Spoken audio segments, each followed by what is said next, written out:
buenas tardes. Le contaré una breve historia del ferrocarril de Chiriquí. El ferrocarril de la provincia de Chiriquí prestó servicio a lo largo del siglo XX y fue razón de gran orgullo durante sus primeros años de existencia. Contaba con 4 ramales que salían desde David hacia Boquete, Potrerillo, Pedregal y La Concepción. Todas estas líneas juntas tenían una extensión de 81 kilómetros. La idea de un ferrocarril que conectara Panamá y Chiriquí empezó en 1911 gracias al presidente Pablo Arosemena, pero no se llegó a nada. 2 años después, en 1913, Belisario Porras fue él quien dio inicio a los estudios por medio de la Ley 20 del 19 de febrero de 1913 para la construcción de la vía férrea en Chiriquí. La compañía estadounidense R.W. Herberg estuvo a cargo de estos estudios y de la construcción del ferrocarril chiricano, cuya obra empezaron el 23 de abril de 1914. El presidente Porras inauguró la vía férrea el 22 de abril de 1916. Para 1928 se prolongó la vía de la Concepción hasta el poblado de Puerto Armuella. Dicha extensión fue inaugurada por el entonces presidente Rodolfo Chiari. El ferrocarril chiricano fue por muchísimos años el medio de transporte principal de toda la provincia. Pero a partir de 1970 su uso fue decayendo paulatinamente con la construcción de la carretera panamericana. Desde 1988 hasta 1997 el ferrocarril solo funcionaba a llevar pasajeros y cargar entre Puerto Armuelle y Progreso.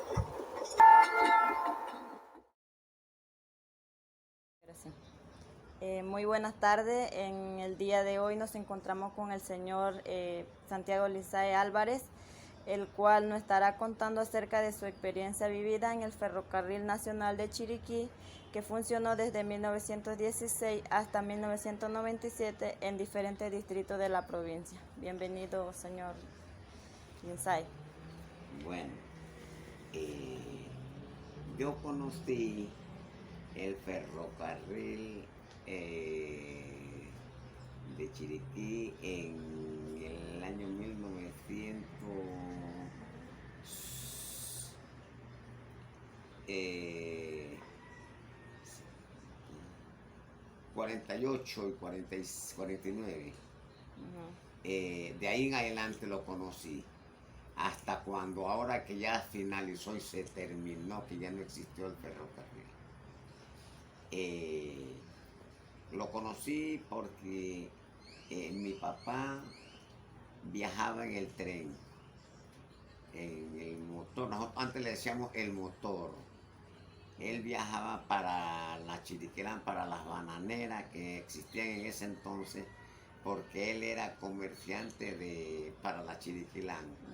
Él era apicultor y vendía miel de abeja y era agricultor, vendía verduras. Entonces yo desde chiquillo, ya de 7 años en adelante, andaba con él, le ayudaba de subir las cargas al tren, porque ya nosotros de ahí nos trasladamos de Buenavista para acá, para Bongo, y de ahí nos veníamos a caballo, traíamos todas las cargas en la madrugada para Concepción, ahí y si no las traíamos con esos que cargaban leche en la madrugada, y ahí montábamos a las 7:08 las cargas en el tren del ferrocarril que viajaba hacia Puerto Armuelle. De ahí nos íbamos y ese tren salía desde Concepción, pasaba por La Estrella, Santa Marta, Santo Domingo, Quebra Negra, Gariché, Acerrío, Jacú, Correntón, Progreso, kilómetro 34, Colorado.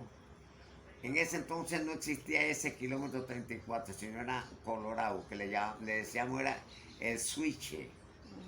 el switch, porque él cuando llegaba a la bananera desde el Colorado, que decían él, era por donde el tren daba la vuelta por todas las fincas de la bananera. Ahí se incluía varias fincas que estaba, que Palmito, estaba que Sigua, Almendro, Corozo, o Bongo, Bogamaní, y entonces Finca 1, y entonces Corredor. Entonces, ¿qué resulta? Que ese tren daba la vuelta por ahí, entonces uno se bajaba en el switch de Colorado y se iba a pie hasta el switch de Blanco, que eso era un tramito ahí como de 1,5 kilómetros. Y entonces mientras el tren daba la vuelta por esa finca que le mencioné, uno a pie se iba por ahí, allá montaba en el tren de nuevo, porque ahí se ahorraba un poquito de realitos ahí en el tren. Entonces, porque desde Concepción al switch de Colorado costaba 15, 20 centavos. Y entonces uno caminaba a pie, entonces del switch de Blanco a Puerto Armuelle cobraban 15 centavos nuevos, que antes se decía reales, no centavos, que se hablaba por 5 reales, que 3 reales, que y así. Entonces uno montaba ahí y pagaba 3 reales más hasta Puerto Armuelle. Entonces llegaba a Finca Corredor, entonces para llegar al muelle. Entonces, ¿qué resulta? Que había no solo el tren, porque esa era una máquina que jalaba 3 vagones. Esa máquina, la máquina número 2, que le decían, ella hacía poco, poco, poco, poco, poco, poco, poco, poco. Y le decían que ella decía era mucha carga y poca plata, mucha carga y poca plata, mucha carga y poca plata. Y entonces venía el tren, ella por abajo echaba candela y arriba tenía una chimenea que echaba el humaraje. Entonces cargaba el primer carro pegado de la cabeza de la máquina, le llamaban el carro de primera, que tenía las sillas como las sillas de carro, así suave, un vagón, que ahí se montaban los que se tiraban de rabio blanco y la gente de categoría y vaina. Entonces en los vagones de atrás, que eran vagones de las sillas de madera, pero en cada lado de los extremos de las orillas eran unas sillas pegadas ahí. En el centro había una silla larguita de puras fajillas de madera, que ahí se sentaban toda la gente, pues los pobres que iban a viajar, ¿no? Y entonces, en 2 vagones más.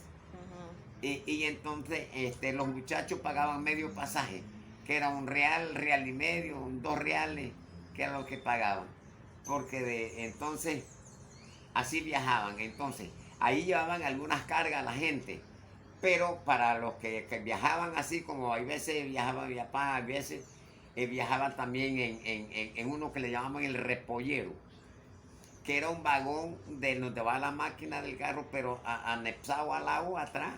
O sea, era el mismo vagón, un solo vagón, estaba la máquina del carro, y de ahí para adelante se metaba la gente, y siempre hay veces jalaba un vagón más.